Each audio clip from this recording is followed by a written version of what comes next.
शुरुआत धर्मांतरण पर सावधान करने वाली खबर के साथ यूपी में पहचान छिपाकर हिंदू लड़कियों को टारगेट करने वालों, लव जिहाद का एजेंडा चलाने वालों पर योगी फोर्स लगातार सख्त एक्शन ले रही है। बावजूद इसके शहर शहर धर्मांतरण के साजिश के खुलासे हो रहे हैं। अब लखनऊ से एक ऐसा ही मामला सामने आया है, जहां कमरुद्दीन नाम के मुस्लिम युवक पर आरोप है कि उसने अपना नाम राहुल रखकर युवती से पहचान बढ़ाई और नौकरी का झांसा देते हुए उसे अपने जाल में फंसाया।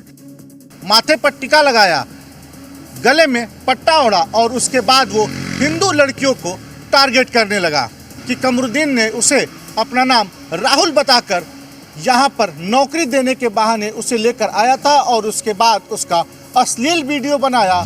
अश्लील वीडियो बनाकर कमरुद्दीन युवती को ब्लैकमेल करता था। उसे होटल में चल रहे देह व्यापार के धंधे में धकेल दिया। वायरल करने का, लड़का ऐसे डालने का धमकी देते और तुम कुछ नहीं कर पाओगे, ये सब बात बोलते हैं। खुलासा हुआ कि कमरुद्दीन उन हिंदू लड़कियों को टारगेट करता था जो पढ़ाई या नौकरी की तलाश में लखनऊ आई थी। लखनऊ का KGMU कांड, फिर यूपी में मिर्जापुर में जिम धर्मांतरण कांड और अब होटल में धर्मांतरण का खेल। सवाल है कि यूपी में कितने धर्मांतरण वाले छांगुर छिपे हुए हैं। डेमोग्राफी चेंज के खतरे का सामना कर रहे उत्तराखंड में दीपक वाला मुद्दा लगातार गरमाया हुआ है। उत्तराखंड के कोटद्वार में मोहम्मद दीपक के नाम से चर्चा में आए जिम मालिक दीपक को लेकर विवाद खत्म होता नहीं दिखाई दे रहा है। अब हिंदू रक्षा दल ने मोहम्मद दीपक के खिलाफ मोर्चा खोल दिया है और दर्जनों कार्यकर्ता एकत्रित होकर कोटद्वार कूच करने की तैयारी करते हुए जमकर नारेबाजी करते हुए नजर आए।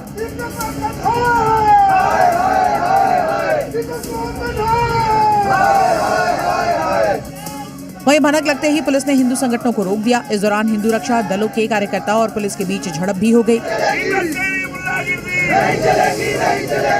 फिर वही पुलिस के खिलाफ यहां नारेबाजी भी शुरू हो गई, जिसके बाद पुलिस ने हिंदू रक्षा दल के मुखिया को हिरासत में ले लिया। तो वहीं हिंदू रक्षा दल ने मोहम्मद दीपक की गर्दन काटने वालों के लिए इनाम की घोषणा कर दी है। जो उस क्या बोलते हैं इसका दीपक, मोहम्मद दीपक को की गर्दन काटने का काम करेगा, हिंदू रक्षा उसे 5,51,000 रुपए देगा। वहीं मोहम्मद दीपक पर शुरू हुआ ये विवाद फिलहाल थमता हुआ नजर नहीं आ रहा है।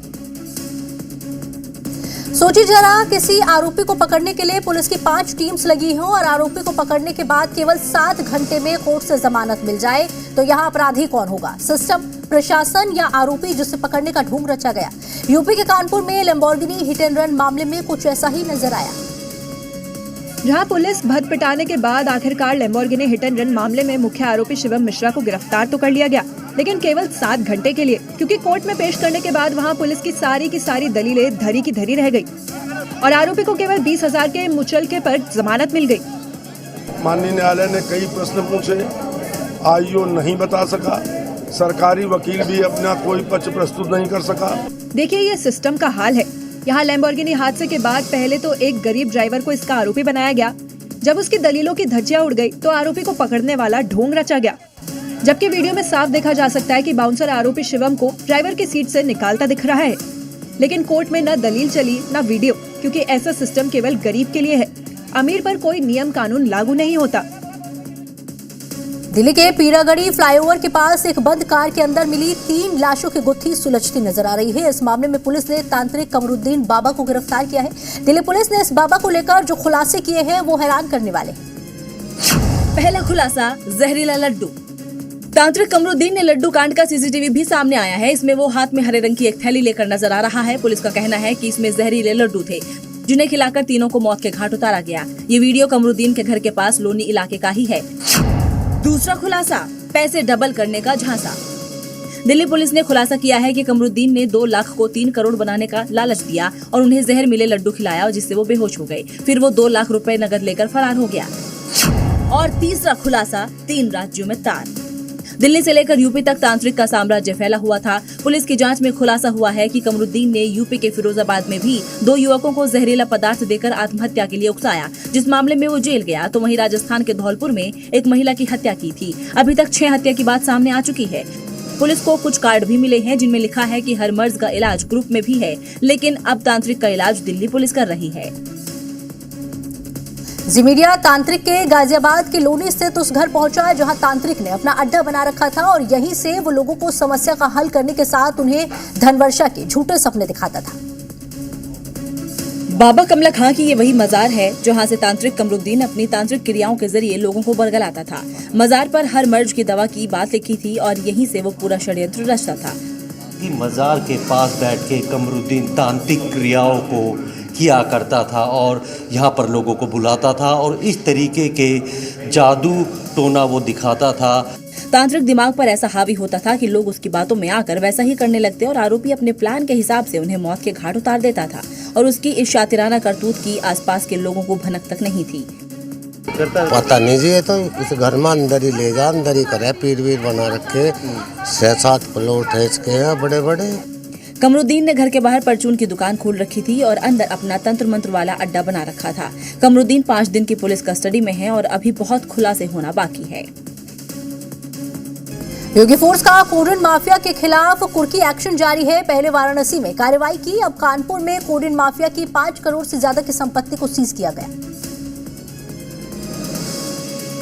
कानपुर में आलिशान घर कोडिन कप सिरप के आरोपी विनोद अग्रवाल का है, जिसे एनडीपीसी एक्ट की धारा 68F के तहत सीज किया गया है। योगी फोर्स ने कानपुर में विनोद अग्रवाल और उसके परिजनों की संपत्ति जब्त की है। इन संपत्तियों की अनुमानित कीमत 5.25 करोड़ रुपए है। इसके अलावा एक बैंक खाते को भी फ्रीज किया गया है। कोडिन कप सिरप तस्करी केस का मुख्य आरोपी शुभम जायसवाल फरार है और पकड़े गए आरोपियों की पूछताछ के आधार पर काली कमाई के हर ठिकाने की कुर्की की जा रही है। अब तक विनोद अग्रवाल की 5.18 करोड़ की संपत्ति फ्रीज, शुभम जायसवाल की 6 करोड़ से ज्यादा की संपत्ति सीज, अमित सिंह की 60.35 लाख की अचल संपत्ति कुर्की है। शुभम सिंह की 1.85 करोड़ की संपत्ति फ्रीज की है। उत्तर प्रदेश में कोडिन युक्त कप सिरप के मामले पर मुख्यमंत्री योगी आदित्यनाथ ने जीरो टॉलरेंस की नीति अपनाई है। कोई भी अपराधी छूटने नहीं पाएगा और चिंता मत करिए, समय आने पर बुलडोजर एक्शन भी, उसकी तैयारी भी रहेगी, उस समय चिल्लाना मत। अब खबर सियासी गलियारे से। लोकसभा में नेता प्रतिपक्ष राहुल गांधी के भाषण को लेकर जारी विवाद के बीच बीजेपी सांसद निशिकांत दुबे ने राहुल गांधी के खिलाफ अलग से एक सब्सटेंटिव मोशन दायर किया है। ये प्रक्रिया सामान्य नोटिस से अलग होती है। यदि लोकसभा अध्यक्ष इस प्रस्ताव को स्वीकार करते हैं तो इस पर चर्चा और मतदान होगा। पूरा फोकस ग्रिप पे होता है और प्रस्ताव पारित होने की स्थिति में राहुल गांधी की सदस्यता पर प्रभावित हो सकती है। इसके बीच बीजेपी ने राहुल गांधी पर देश को गुमराह करने का आरोप लगाया। देश को गुमराह कर रहे हैं, सेना के मनोबल को गिरा रहे हैं और जितनी विरोधी शक्तियां हैं उनके साथ मिलकर भारत को टुकड़े टुकड़े कर देना चाहते हैं। आपसे बड़ा झूठा देश में कोई नहीं होगा, आपसे बड़ा लुच्चा कोई नहीं देश में होगा। आप देश में किसानों में भरम फैलाना चाहते हो, आप देश में गृह युद्ध करवाना चाहते हो। वहीं कांग्रेस ने दो टूक कह दिया है कि उन्हें इससे कोई फर्क नहीं पड़ता, ये सरकार का दोहरा मापदंड है।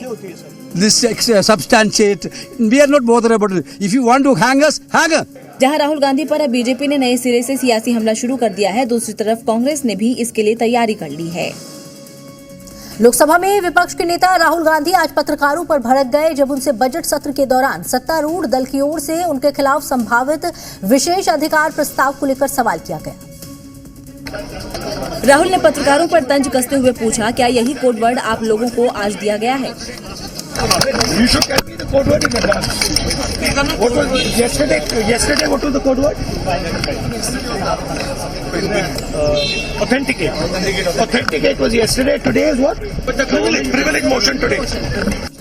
राहुल गांधी ने मीडिया पर पक्षपात का आरोप लगाते हुए तीखा हमला बोला। उन्होंने पत्रकारों को ईमानदारी से काम करने की नसीहत दी, तो इस मुद्दे पर सरकार ने उनको घेर लिया। संसदीय कार्य मंत्री किरेन रिजिजू ने जमकर वार किया। लेकिन तो गलत बात है, अगर मीडिया को इस तरह से टोकेंगे और मीडिया को ही डांट लगाएंगे तो फिर सवाल कौन करेंगे। राहुल गांधी की ये झल्लाहट बता रही है कि उनका किताब वाला मुद्दा कमजोर पड़ता रहा है।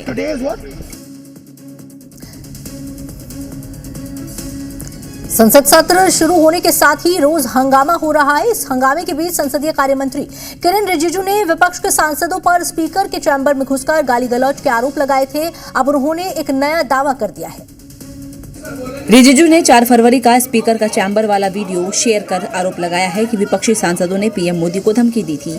कहा कि प्रधानमंत्री, देश का प्रधानमंत्री का हम लोग क्या करता है आप लोग देखो, प्रधानमंत्री जब आएंगे सदन में उसके साथ क्या करता है आप लोग देख लो। और ये सब मल्लिकार्जुन खड़गे और प्रियंका गांधी के सामने होने का आरोप लगाया है। हालांकि प्रियंका गांधी रिजिजू के आरोपों पर कह रही है कि सांसद भड़के थे और उन्होंने गुस्सा जाहिर किया। एक दो एमपी थे जिनको जो थोड़े ज्यादा नाराज थे, तो उन्होंने वो एक्सप्रेस किया, अपनी नाराजगी एक्सप्रेस की, और मैंने ये भी देखा है कि मैं पीछे से इनकरेज कर रही थी, बिल्कुल झूठ है, चुपचाप बैठी थी। रिजिजू के आरोपों को प्रियंका झूठ बता रही हैं। लोकसभा अध्यक्ष ओम बिरला ने कहा है कि प्रधानमंत्री के साथ कुछ अप्रत्याशित घटनाएं हो सकती थीं और उन्होंने ही सलाह दी कि सदन न आए। पश्चिम बंगाल में सियासत बहुत दिलचस्प हो चली है। हुमायूं कबीर एक तीर से कई निशाने साध रहे हैं और बिल्कुल दीदी की राह पर चलकर टीएमसी को मात देने का पूरा रोड मैप तैयार कर लिया है। जिस वोट बैंक के दम पर ममता बनर्जी ने इतिहास रचा था, हुमायूं बाबरी के नाम पर अब टीएमसी से वही वोट बैंक छीन लेना चाहते हैं। और इस बात का सबूत ये दो तस्वीरें हैं। पहली तस्वीर जब ममता बनर्जी विपक्ष पर निशाना साधने के लिए यात्रा करती है, वहीं दूसरी तस्वीर हुमायूं कबीर की है, जिसने टीएमसी के वोट बैंक पर सेंध लगाने का दीदी फॉर्मूला चला दिया है, वैसे ही दीदी की तरफ पैदल मार्च करके। जबकि हुमायूं की यात्रा के लिए एक जीप तैयार की गई थी, लेकिन सियासत में सिर्फ जो दिखता है वही बिकता है। हुमायूं कभी पैदल, कभी कार पर, कभी बाइक पर यात्रा करते दिखे।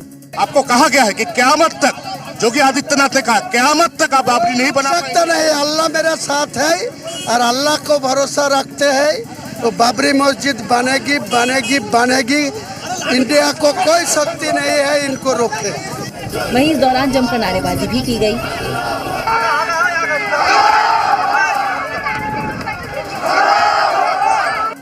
हुमायूं कबीर ने पहले बाबरी के नाम पर माहौल बनाया और फिर अब 265 किलोमीटर का सफर तय कर मुस्लिम वोट बैंक पर सीधे सेंधमारी कर दी है।